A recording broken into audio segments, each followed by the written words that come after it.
Again, welcome back to our part 2 conversation with Rachel Graham with regards to religious and spiritual trauma and abuse. Very heavy topic. We hope that you watched part 1. If not, go watch part 1 and then come back for this important second part of the conversation around this specific topic. I was telling Rachel before we hopped on that just in the last couple of weeks, I have had dialogue and conversation with a few people about this specific topic because we're doing this, we're having this conversation. And both of them, independent of one another, said to me, with how I grew up, I can't begin to fathom a God that is loving or inclusive or cares, because the God I grew up with was filled with retribution, was hyper concerned about how I was sinful and not good enough. And God was something to be feared, not revered. So, and that's just in the last couple of weeks. I have the same version of a conversation all the time with people who have grown up with that experience of God. And so for people like me who did not grow up with that, it's really hard to put myself in that place. But it's all the more reason for this conversation. It is necessary and needed because regardless of what one person is experiencing in their faith tradition, that doesn't make this less real. And it's so real and so big that we hear it enough that we wanted to talk about it. So let's dive right in to part 2 of this discussion. How are you, Rachel? I'm good, and thanks for having me back on. This is a topic that I'm really passionate about, and unfortunately, I had the same experience as a lot of the people that you're talking about, and so I know firsthand how difficult it can be. But I also being a therapist and having seen the professional side of things and the personal side of things, there is definitely a path of healing and hope. And so I'm glad that we're going to be talking about that today, because this is a very heavy topic, but fortunately, we do have a lot of resources and a lot of healing to be had here. Yes. Yeah. So let's jump right into healing. Let's jump right into, because in part 1, we talked a lot about identifying what this is. This conversation is going to be about what next. How does a person begin the healing process? And a lot of people refer to this as deconstruction. So can you just begin? Let's just talk about it. Yeah, so deconstruction is a big word, and it probably means a little bit of something different to different people. But the way that I think about deconstruction or deconstructing one's faith or one's religion is really kind of processing what has happened and sometimes the trauma that has happened with regard to their spirituality, and sometimes with regard to their physical self, or their emotional self as well. But then kind of coming out on the other side of it, hopefully a different person, new person, with some hope. And so, I'm a huge book lover. And so I brought a couple books today. Okay. And some of these are, some of them are more about the experience of the person in a certain faith tradition and then coming out of it. And so there's some great ones that are about kind of the whole experience. There is a lot of trauma in there, unfortunately. But there's one in particular that I wanted to talk more about today. It's called Leaving the Fold. And this is kind of the book that a lot of people refer to as the place to start when you actually start leaving a church or deconstructing, because it really is a guide that will take you all the way through. And really, it's written by a therapist and a person. She is a person who has left the church and kind of how that impacted her. but it really takes you all the way through symptoms and healing and specific therapy and the whole thing. So I recommend it to fellow therapists. I also just recommend it to people, lay people who are leaving the church and don't know where to turn or what to do or where to start. It's a great book. Wow. Okay. I already feel that this is a big topic. So why don't we start with a person identifies that they've been abused, they've experienced a negative religious experience. What is step one? Mm-hmm. I would say step one is finding some kind of community or social resource. Sometimes people have friends, neighbors, people outside the church that they talk to and they trust. Unfortunately, some people, especially if they've grown up in a certain church and they start to leave, their entire community is encased in that church. And so it can be very isolating when they start to leave because that is their entire support system.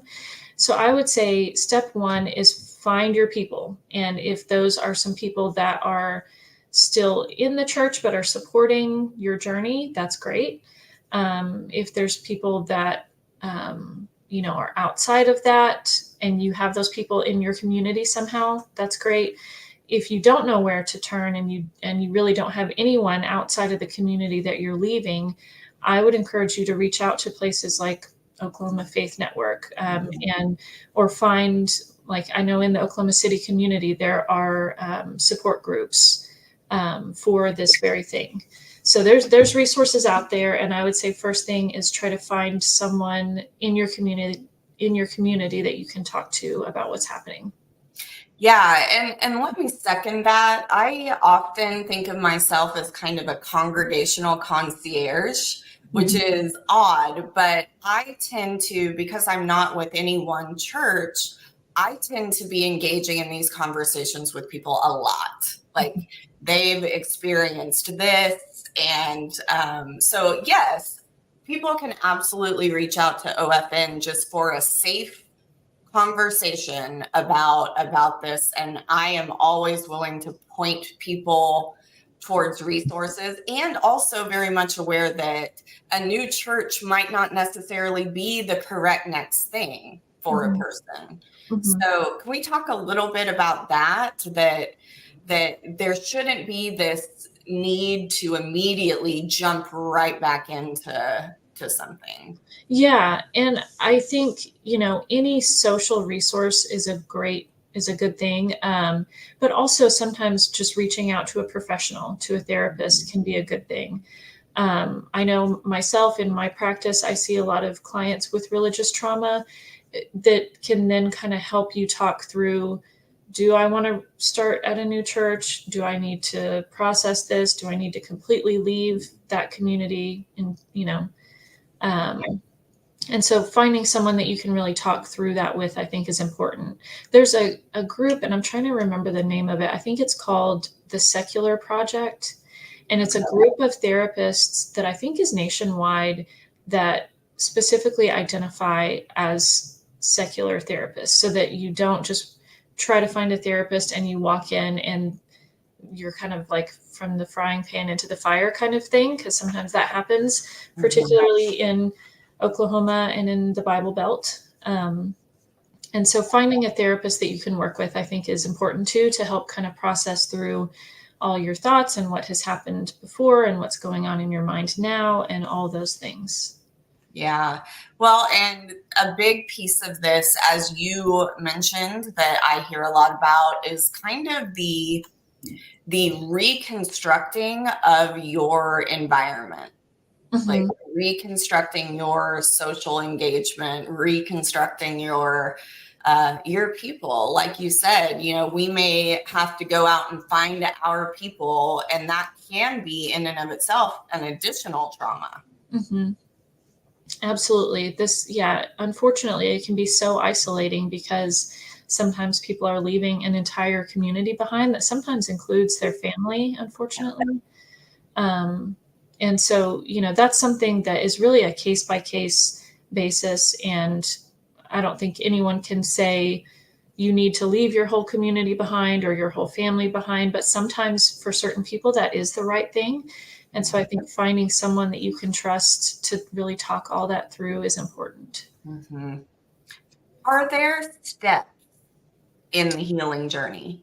Yes, good question. So in Marlene Winnell's book, Leaving the Fold, she does kind of go through several different steps. And so I'll kind of talk through those just so that people have a good idea of what this looks like.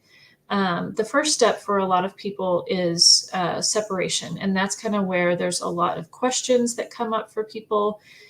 This is the stage where for a lot of people, there's a lot of cognitive dissonance. So maybe they've been in this community, it's people and beliefs that they've trusted for a really long time.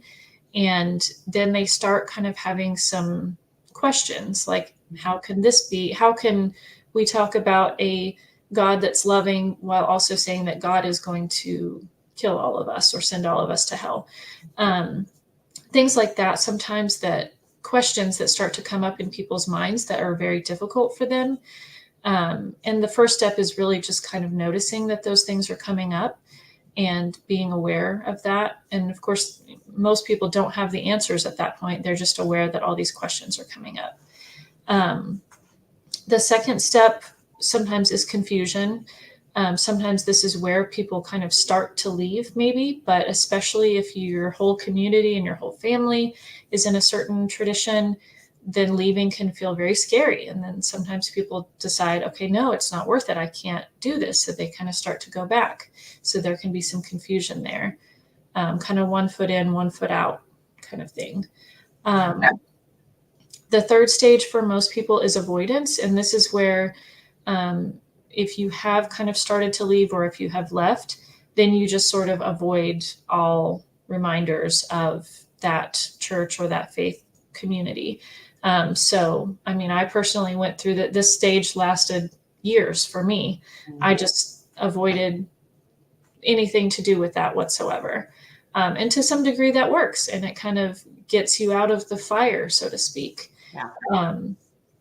But then the fourth stage is feeling, and this is where some big feelings, and this is kind of where we really start to talk about deconstruction and reconstruction, is a lot of feelings, grief, anger, shock at maybe some of the things that had happened or some things that you were taught in certain churches.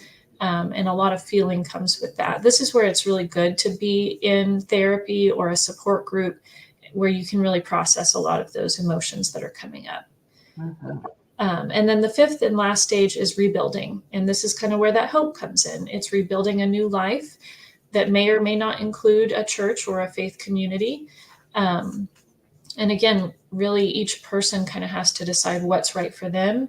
And if their future includes a church or spirituality of some sort, or if it doesn't, and they can kind of move on without that and be healthy and happy without that.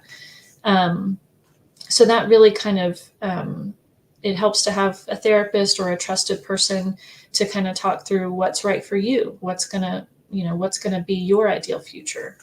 Yeah. Yeah. Sounds like it could be quite lengthy. Mm-hmm. Yeah. Yeah.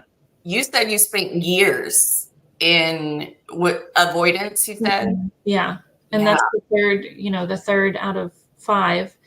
But, the term deconstruction was not even around when I went through that phase. And so I think at the time I was just like, I left, I'm good. I'm moving on with my life.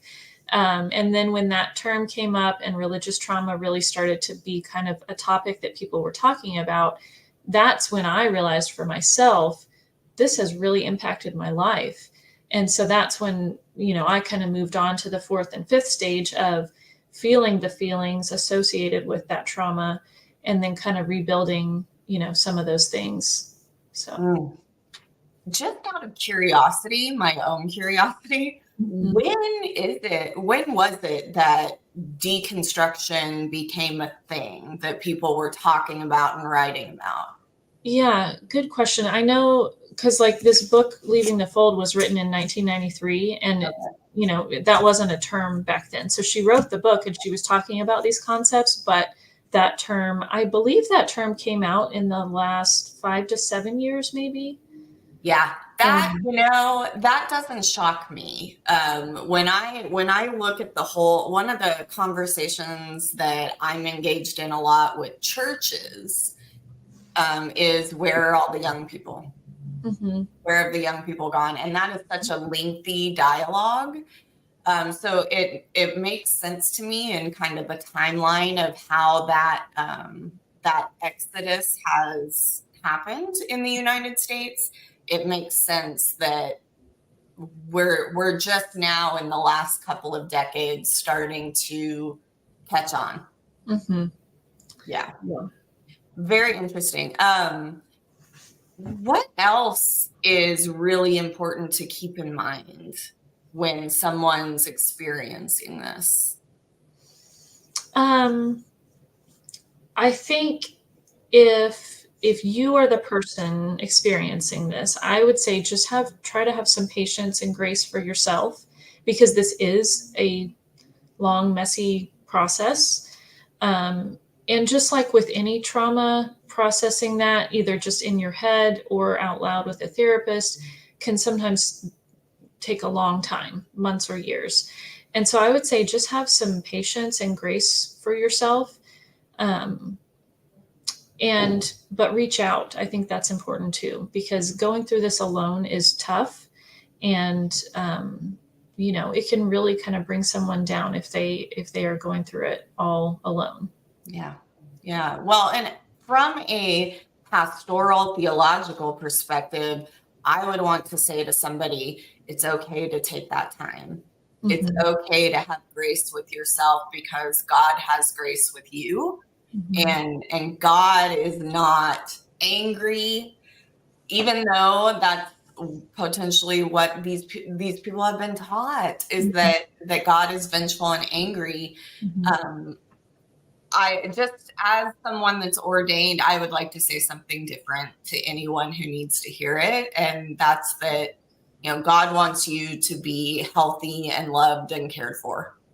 Yeah, and I appreciate that, and I think that's so needed for this population. And that's a big part of it too, is that a lot of people feel not only socially isolated but so lonely because their entire perspective of God has changed or is gone now.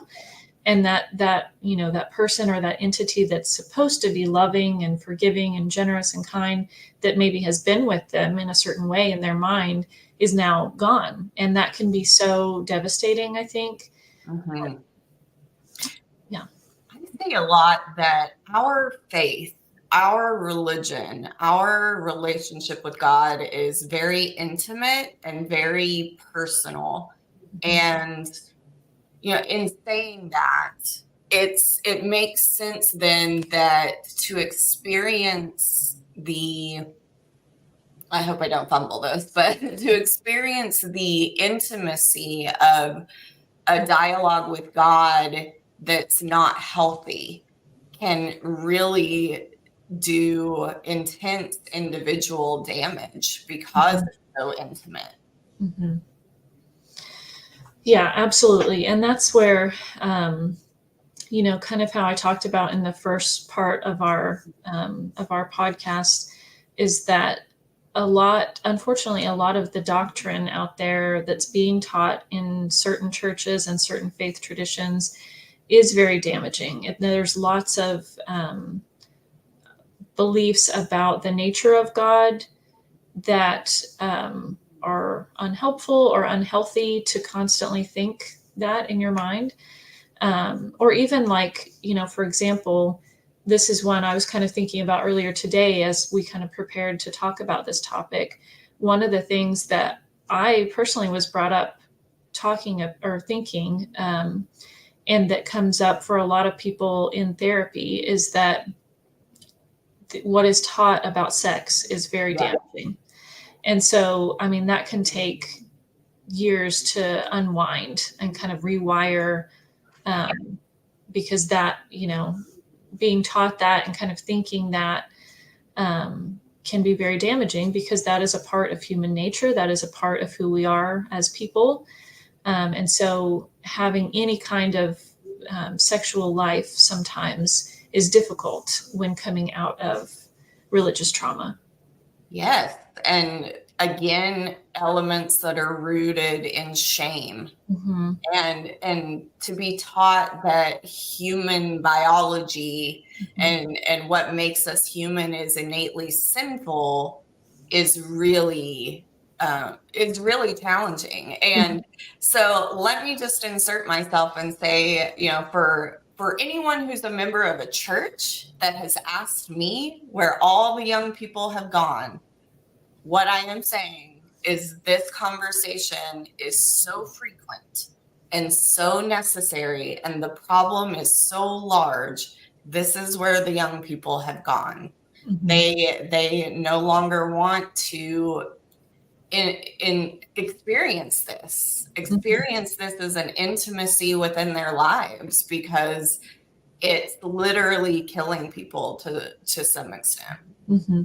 Quite literally. Mm-hmm. Yeah, very much so. I mean, a lot of these doctrines kind of turn into beliefs about the self, that the self is bad or wrong or sinful, and thinking that day after day can absolutely lead to suicidal thoughts, and does lead to suicide for some people. And so, yeah, this is something that runs really deep.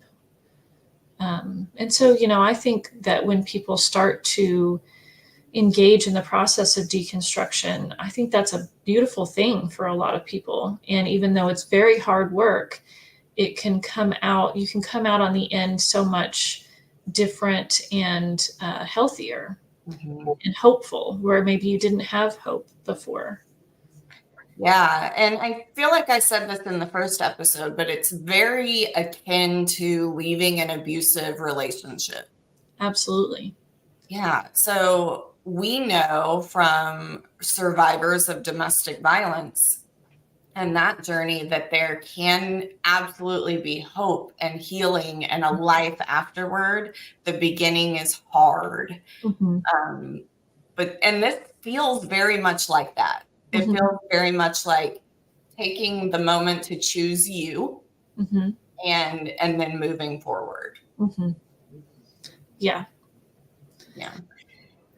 I think as we begin to bring this series to a close, I very much feel like I would like people to know that there are people like Rachel out there, and there are people, like OFN, that are out here ready to have the conversation when you're ready.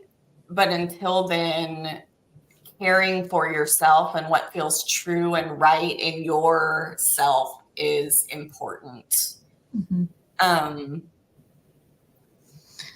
Absolutely. And I think, when people start to leave sometimes, or start this journey for themselves, it can be really scary, because sometimes they don't have that experience of kind of trusting their own instincts. And that's where I think sometimes reaching out and talking to multiple people can be helpful, because then you're bouncing your ideas off of that person, whether it be a therapist or a neighbor or a family member. And sometimes if your entire community is still in that faith tradition or in that community, and you're experiencing some negative feedback, as in like you shouldn't leave, or you're being selfish, or things like that, go outside the community, go to a professional, go to the Secular Project and look for a secular therapist, because you're absolutely not going to get that feedback if you go to a professional. And it's hard, because if you're trying to trust your own instincts, but you've never been taught to do that, and so you've never done that at all, that can be really difficult. Yeah, and that's part of that abuse, is being taught not to trust what is happening. Yes. Yeah. Rachel, I would love to just hear some final thoughts, words, encouragement that you have in your capacity for individuals who are in the midst of this right now? Yeah, I would say, keep working and stay the course, keep on the journey. This is hard work, but I think it is life-changing in a good way, in a positive way. And I know myself, my own journey has been so positive. And I've worked with lots of clients, and I have lots of peers, just people that, were in the church that I was in and are no longer in it, but are happy, healthy people. And so we know what that looks like. We know what coming out on the other side looks like. And so I would just encourage people to keep going with that work and keep going with their journey. Reach out to me. I'm here as a resource for people. I'm, very grateful for you, Shannon, that, the Oklahoma Faith Network is here and that there are a lot of great resources in Oklahoma City. And, online is a great place to go too. There's lots of good information out there. And how can people like me who did not have this experience, how can we be supportive of people who are struggling with this, who are having a hard time separating God from the institution they were a member of, and understanding that wasn't God, that was an institution that was constructed by human beings. Mm-hmm. Yeah, I think just saying things like that and really talking to people and talking about your experience of God and your experience in maybe a healthier church or a healthier faith community. Because I know for people like me, 20, 25 years ago, I didn't know that people like you existed, or that that there was this other experience of God out there. And so I think just listening to how you talk about God is so refreshing and so healthy. But I think people who maybe have not had that experience don't even know that there are other people out there or churches out there that experience God in that way. And so I would say, be loud, speak your truth, share your experience, because I think that's helpful for people. Yes. And thank you for saying that, because that also brings us back to that. The whole conversation I have with people who are like, I don't know this God you're talking about. Mm-hmm. I don't know that God. Yeah. But I think it can be a beautiful thing if they ever get to that point where they can have that experience of God. And a lot of people do. A lot of people come out of kind of an extreme or negative church community to then go find a healthier version. Mm-hmm. And that's great. Mm-hmm. That happens all the time. Yeah. That happens all the time. So, yes, this has been a heavy conversation, but one that has been necessary and needed. And I know and see so many people in the community who have had this experience. And I want everyone to know that if this is you, you are the opposite of alone. There is a whole community of people who are struggling with this and who are on this exact journey. Mm-hmm. And so don't ever feel isolated, which I feel like is another thing that often happens. And you mentioned it, that isolation that people feel. Yeah. I definitely want to make sure that people know you're not alone. I know it can feel that way, but so many people, like the numbers of people going through this are so high. Yeah. So very high. Yeah.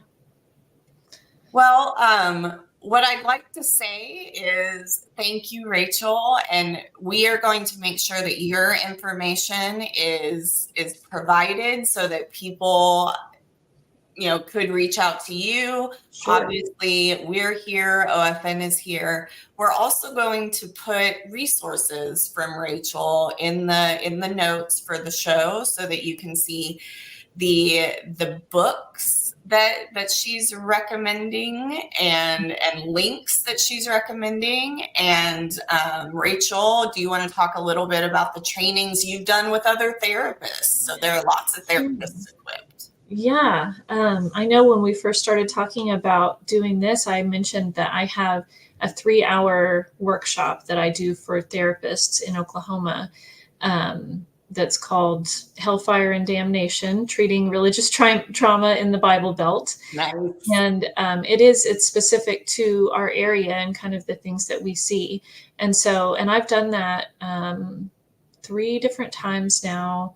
And so there's quite a few therapists just in the Oklahoma City area and a few in the rural areas outside of Oklahoma City as well that have attended my training, that have some good knowledge and resources in this area. So, feel free absolutely to reach out to me. But I'm not the only one. There's lots of great therapists out there that are trained and knowledgeable on this topic as well. There's lots of resources. And so if you reach out to us, we will help you get hooked up with a therapist. Absolutely. That's so sensational. And thank you so much, Rachel, for that work. For taking that on and helping to make other therapists more aware of what this is. Yeah. Yeah. You're welcome. Thanks for having me on. I appreciate it. Oh my goodness. We appreciate you too, and very well may ask you back at another time in the future, and hope to stay connected as we continue to do this work here in Oklahoma and just helping people along their journey. Mm-hmm. So thank you so much to Rachel. Thank you to those of you who have watched. We hope this has been helpful, and please remember you're not alone. We're here for you, and God wants happy, healthy, loved humans. So thank you.